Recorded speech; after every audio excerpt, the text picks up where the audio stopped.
بسم الله الرحمن الرحيم فاسألوا أهل الذكر إن كنتم لا تعلمون আসসালামু আলাইকুম রহমতুল্লাহি ওয়া বারাকাতুহু। আর দিনই ভাই জানতে চেয়েছেন বিয়ের বিভিন্ন আনুষ্ঠানিকতা বিষয়ে, যেমন গায়ে হলুদ দেওয়ার অনুষ্ঠান, অন্যভাবে বরযাত্রীকে হাত ধুয়ে দেওয়া ইত্যাদি। তো এগুলো কতটুকু শরীয়ত সম্মত জানতে চাওয়া হয়েছে। এর উত্তর হলো বিল্লাহি তৌফিক। হলুদের যে অনুষ্ঠান, গায়ে হলুদের যে অনুষ্ঠান, প্রচলিত অনুষ্ঠান বলা যায়, এটা না যায়, হারাম। কারণ এখানে নারী পুরুষের সম্মেলন হয়ে থাকে, অবাধ মেলামেশা হয়ে থাকে, আর এখানে পর্দার কোনো বাড়াই থাকে না, পর্দার গর্দা উড়িয়ে দেওয়া হয়, সুতরাং এটা না যায়। আর মেহমানদের হাত ধোয়া যদি এমন হয় যে পুরুষরা পুরুষ মেহমানের হাত ধুয়ে দিল এবং মেয়েরা হাত ধুয়ে দিল, হাত ধোয়াই দিল, এতে সমস্যা হবে না ইনশাআল্লাহ।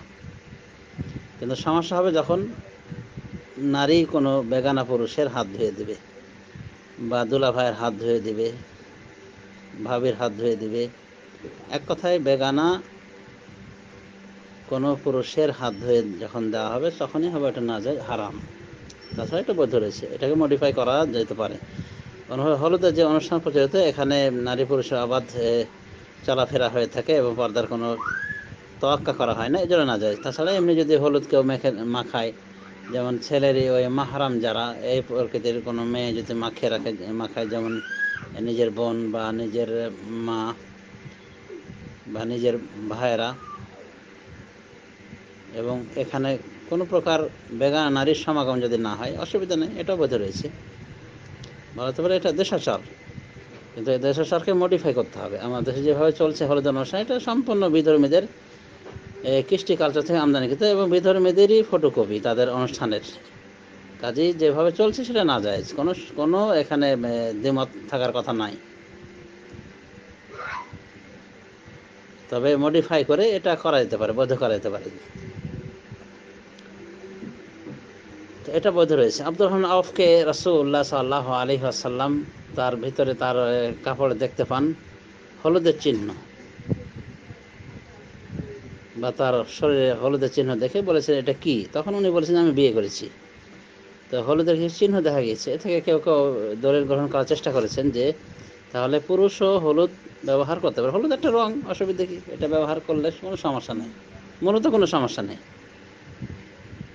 তবে পূর্বের কথাটা মনে রাখতে হবে যে এখানে যেন বেগানা নারীর সমাগম না হয়, কোনো নরকে যেন কোনো বেগানা নারী এভাবে হলুদ না মাখায়,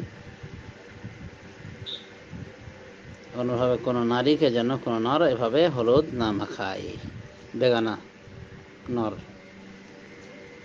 মাহরামের মধ্যে যদি এটা সীমাবদ্ধ থাকে তাহলে এটা বৈধ রয়েছে ইনশাআল্লাহ। আর পর্দা রক্ষা অবশ্যই করতে হবে। পুরুষদের ক্ষেত্রে পুরুষের যতটুকু পর্দা ততটুকু থাকবে, নারীদের ক্ষেত্রে যতটুকু পর্দা ততটুকু অবশ্যই বজায় রাখতে হবে। ইত্যাদি খেয়াল করে যদি এই হলুদের এই আনুষ্ঠানিকতা করা হয় তাহলে আশা করা যায় এটা বিধিসম্মত হবে। তবে এটার কে বা কয়জন তোয়াক্কা করে থাকে, আমরা দেখি প্রচলিত হলুদ অনুষ্ঠানে অনেকগুলি গর্হিত কাজ হয়ে থাকে। এখানে ক্যামেরাবদ্ধ করা হয়ে থাকে এই বেহায়া অনুষ্ঠানকে, এবং অবাধ নর নারীর মেলামেশা হয়ে থাকে, অর্থাৎ তাদের সমাগম হয়ে থাকে। এখানে কোনো পর্দার কোনো তোয়াক্কা থাকে না। কাজে প্রচলিত হলুদের অনুষ্ঠান নাজায়েজ। কোনোভাবে মেয়ের নিকটে ওই বিয়ে পড়াতে যায় মোল্লা, তারপরে ওখানে ওর কাছ থেকে সাক্ষী নেয়, ওর কাছ থেকে জবানবন্দি নেয় যে তুমি কি রাজি আছো, মুখে স্বামী হিসেবে গ্রহণ করেছো, এভাবে শোনে, মোল্লাজি শোনে, আর সাক্ষীরা যায়, সাক্ষীর সাথে আরও 10-12 জন, ডজনখানি যায় সাক্ষীর নামে। আর ওই সময় মেয়ে পরিপূর্ণরূপে কি নিজেকে পরিপাটি করে রাখে, মেকআপ করে রাখে, বিউটি পার্লার করে রাখে। এগুলো বলা যেতে পারে ধর্মের নামে অধর্ম, হারামি পোনা ছাড়া আর কিছু না। আল্লাহ হিদায়াত করুন। তো বিবাহের অনুষ্ঠানে অনেকগুলি অনুষ্ঠান বলা যেতে পারে হিন্দুদের সাথে মানে তাল মিলিয়ে চলে, হিন্দু ধর্মের সাথে মানে তালগোল পাকিয়ে আনুষ্ঠানিকতা করা হয়ে থাকে। বেশ কিছু অনুষ্ঠান এরকম রয়েছে। তো আমাদেরকে খেয়াল করতে হবে যে মডিফাই করে, ইসলামীকরণ করে ওটাকে ব্যবহার করতে হবে। আর যদি সম্ভব না হয় খালাস, বাদ পড়ে যাবে। যেমন হলুদের অনুষ্ঠানের ক্ষেত্রে বললাম যে ওটাকে কীভাবে মডিফাই করা যায়, একটু দিক নির্দেশনা দেওয়া হয়েছে, তো এইভাবে।